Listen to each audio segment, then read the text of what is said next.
pinakamabuting tao ay magbibigay ng kabutihan sa kapwa-tao. Paano tayo magiging the best? Hindi lang sapat yung tao ka lang.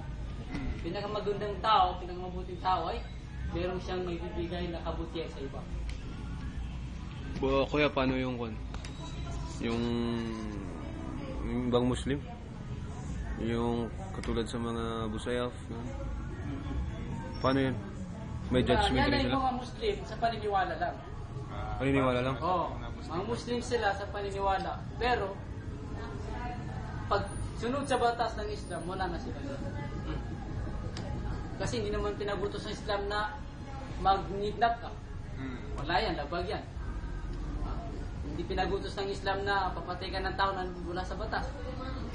Kahit sa Islam ay yung magkasala, halimbawa, pumatay ka. Papatayin ka rin yun ng kabayaran. Pero hindi ang papatay sa'yo ay kung sino yung tao. Meron din batas.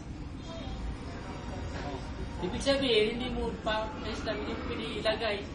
Dahil sa namatay yung kamag-anak mo, papatay ka na rin. Wala sa Islam yun. Merong hukom, merong judge, merong batas.